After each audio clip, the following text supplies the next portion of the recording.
মাজান বলতে লাগলেন, ও রব্বি আল্লাহ, আমি মা সন্তুষ্ট হয়ে গিয়েছি।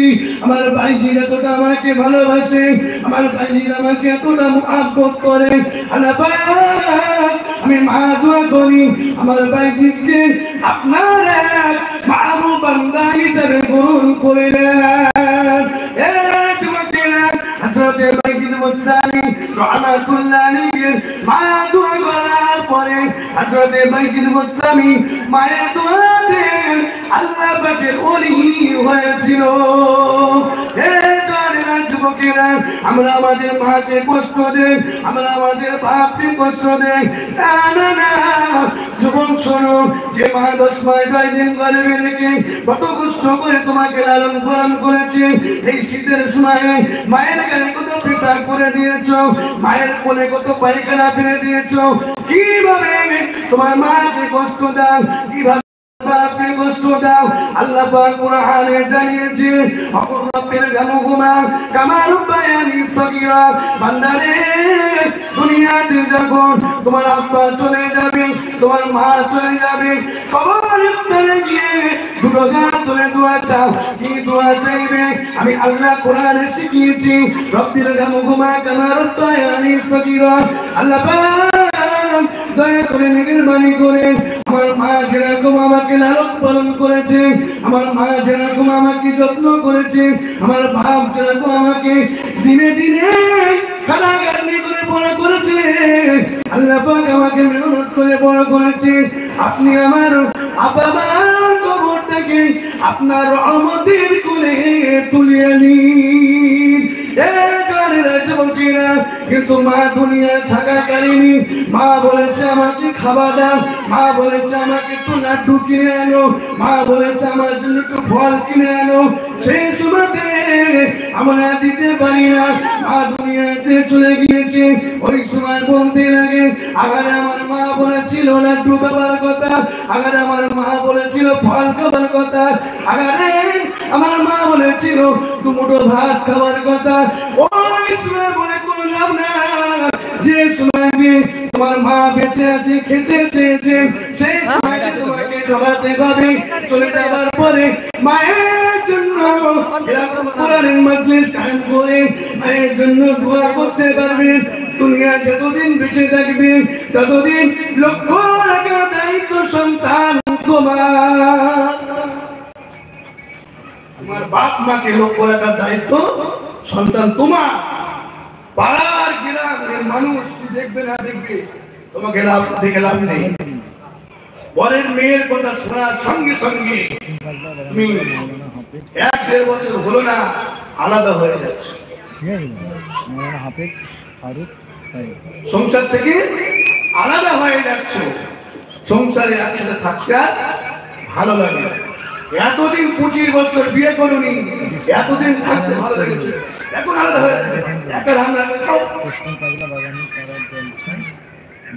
যে বিয়ে হয়ে গেছে সেই মা বাবার কথা ভুলে গেছে, কি জাদু করেছে। তবে সন্তানদেরকে দিনী শিক্ষা এলেন, দিনী তালিম কিছু শিক্ষা দেবে। দিনী শিক্ষা থাকলে ওই সন্তান কোনোদিন বাপ মার উপরে অসৎ ব্যবহার করতে পারে না। বাপ বসে আছে নিচে আর সন্তান ছেলে বসে চেয়ারে, তার ভিতরে কি নেই? বিদ্যা যদি থাকতো তাহলে সন্তান নিচেই বসতো আর বাপ সে চেয়ারে বসাতো।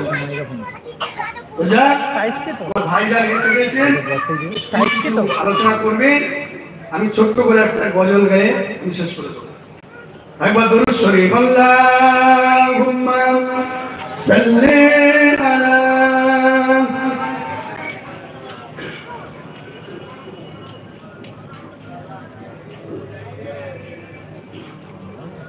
আওয়াজ দিয়ে পরে ওইখানে ওরা ছেলে দাঁড়িয়ে আছে কেন? চলে এসো, ভিতরে এসো। বাইরে ঘুরে হয়ে করে কোনো লাভ নেই, কার পিছনে ঘুরছো? কোনো লাভ নেই। মসজিদে আজান হচ্ছে, নামাজ হচ্ছে, মানুষ নেই। এদিকে রাস্তায় দেখো হু করে মানুষ হচ্ছে। হু করে মানুষ ঘুরছে। যুবক যদি প্রত্যেকটা মহল্লায় 400 ঘর আছে, এই তো মহল্লায় 200 ঘর আছে, যদি প্রত্যেকটা ঘর পিছু একজন করে ছেলে যায়, একজন করে যুবক যায়, তাহলে 200 যদি বাড়ি থাকে 200 জনের জমাতে নামাজ হবে। এরা কি অঙ্ক করেছেন জানেন? 200 বাড়ি থাকলে 2 জনা পড়লেই হয়ে যায় না, যে আমল করবে তারই কাজে লাগবে। দরুদ শরীফ আল্লাহুম্মা সাল্লি আলা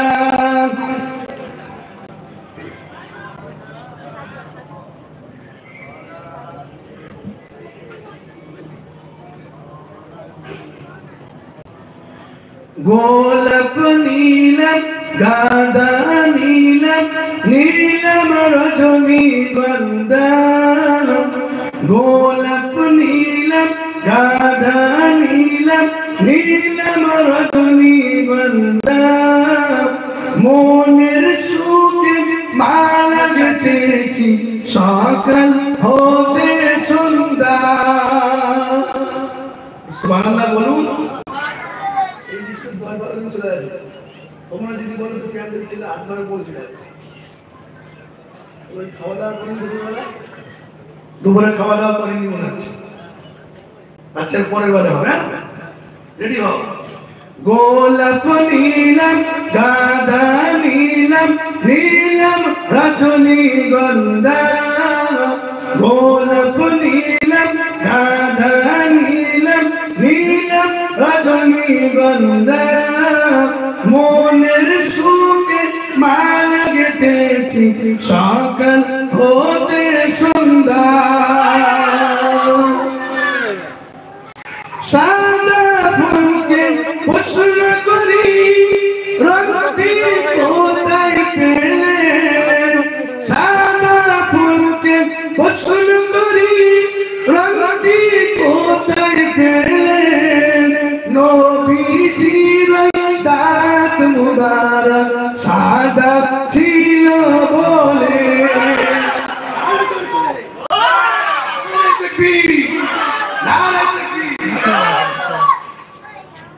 সাদা ফুলকে প্রশ্ন করি রঙটি কোথায় পেলে, নবীজির দাঁত মুবারক সাদা ছিল বলে, তাই সাদা ফুলকে তুলে তুলে রাখলাম গেঁথে মালা, তাই সাদা ফুলকে তুলে তুলে রাখলাম গেঁথে মালা, সুযোগ পেলেন পরাবো তোমার হাজার ফুলের মালা।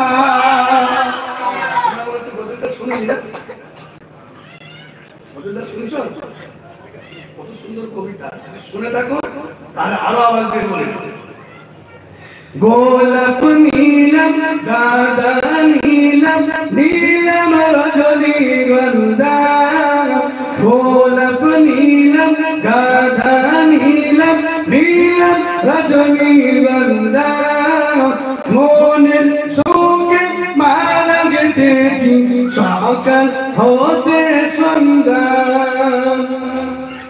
লাল ফুলকে প্রশ্ন করি রঙটি কোথায় পেলে, লাল ফুলকে প্রশ্ন করি রঙটি কোথায় পেলে, নবীজির ফুল মুবারক লাল ছিল বলে, লাল ফুলকে তুলে তুলে রাখলাম গেঁথে মালা, লাল ফুলকে তুলে তুলে রাখলাম গেঁথে মালা, সুযোগ পেলে গলাবো তোমার হাজার ফুলের মালা।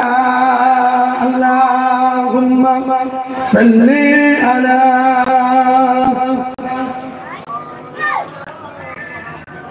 ওয়ালা আলি সাইয়্যিদিনা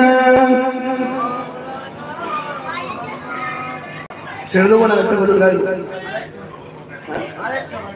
গাইবো ভাই না বলছে একটা বল। পরবর্তী বক্তা চলে এসেছে না, সম্মান সম্মান এনাদেরকে আল্লাহ দিয়েছে, আমাদেরকে কে দিয়েছে? আল্লাহ দিয়েছে, বুঝতে পেরেছেন? স্বয়ং আল্লাহ যদি সম্মান না দিত তাহলে এই জায়গায় আল্লাহ পাক বসাতেন। আপনাদেরকেও ভালোবাসে বলে আপনাদেরকে আগে আগে আগে আগে পাক মজলিসে আল্লাহ পাক এনেছে। কোন ব্যক্তি যখন ওহাদ থেকে বার হয়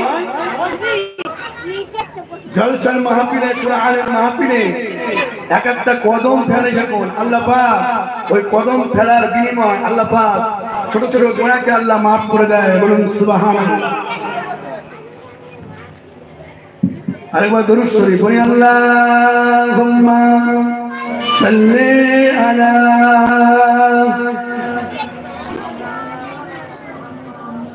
ওয়া আলা আলি সাইয়্যিদিনা। ও গো মা আমিনা,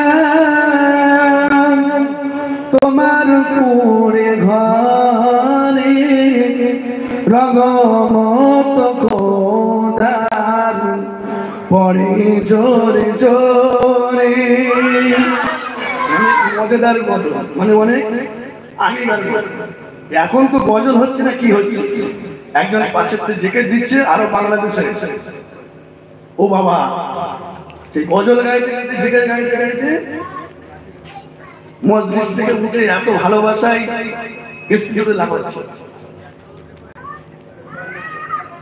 ও গো মা আমিনা, তোমার পুরে ঘরে রগমত খোদার পরে জোরে জোরে।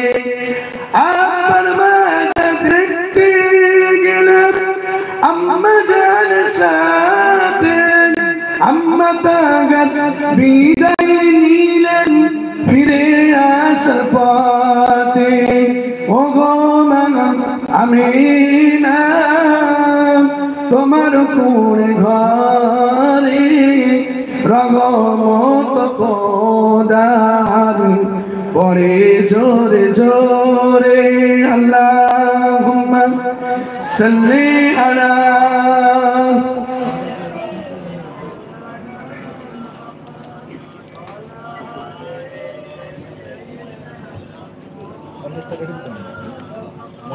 তো যাক, ভাষাগত যদি কথাবার্তার ভিতরে যদি ভুল বিয়াদবি হয়ে থাকে আল্লাহর রাস্তায় মাফ করবে। আপনারা দোয়া করবেন যেন আমি এরকম